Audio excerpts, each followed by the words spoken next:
સુરત પૂર્વના ધારાસભ્ય મેયરનો લેટર વિવાદ ફરીથી ચર્ચામાં આવ્યો છે।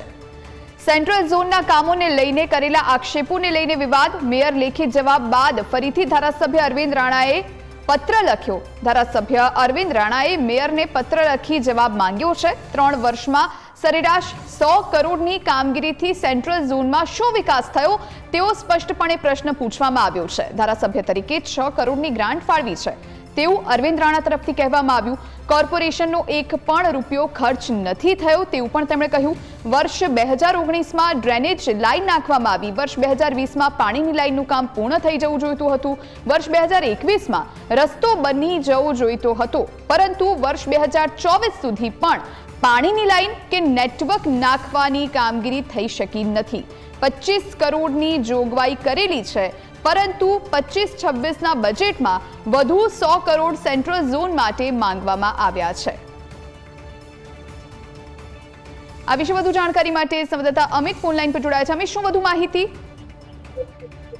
ચોક્કસથી વાત કરવામાં આવે, આજે સુરતના આજે સેન્ટ્રલ ઝોન એટલે કે મૂળ સુરતનો વિસ્તાર કહી શકાય કે મૂળ સુરતીઓ છે તે વિસ્તારમાં વિકાસના કાર્યો ન થતા હોવાને લઈને આજે ધારાસભ્ય અરવિંદ રાણા છે, પૂર્વ વિધાનસભાના ધારાસભ્ય, તેમને મેયરને પત્ર લખ્યો હતો અને સુરત મહાનગરપાલિકા દ્વારા મુખ્ય સુરત ગણાતા અને મુખ્ય સુરતીઓના વિસ્તાર સાથે અન્યાય થતો હોવાની વાત કરી હતી અને રોડ રસ્તાનું કામ ખૂબ જ ધીમી ગતિએ થતું હોવાની વાત કરી હતી ને ત્યારબાદ મેયર દ્વારા પણ પ્રત્યુત્તર આપવામાં આવ્યો હતો કે આટલા જે વિકાસના કાર્યો જે પ્રમાણે થયા છે તેનો હિસાબ મેયર દ્વારા આજે પત્ર લખીને ધારાસભ્યને આપવામાં આવ્યો। ત્યારબાદ હવે ફરીથી ધારાસભ્ય અરવિંદ રાણાએ મેયરને પત્ર લખ્યો છે અને જે કામગીરી નથી થઈ તે બાબતનો ઉલ્લેખ પણ આમાં કરવામાં આવ્યો છે કે કોર્પોરેશને પૈસા નથી આપ્યા, પરંતુ 21-22, 22-23 અને 23-24ના બજેટમાં 6 કરોડની ગ્રાન્ટ ધારાસભ્યએ ફાળવી છે તેવો ઉલ્લેખ આ પત્રમાં કર્યો છે। 19માં ડ્રેનેજ લાઇન નાખવાની કામગીરી ચાલુ થઈ હતી, 2020માં કામગીરી પૂરી થઈ જવી હતી, પરંતુ 2021માં પણ રસ્તો ન બન્યો અને હવે 2024માં પણ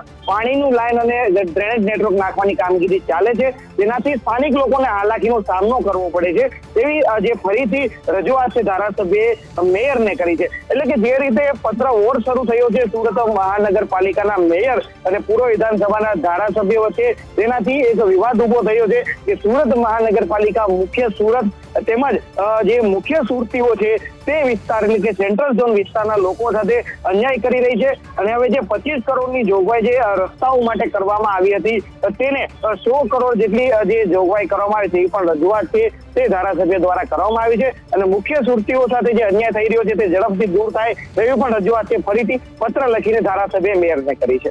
જી હા, અમિત, જાણકારી આપવા માટે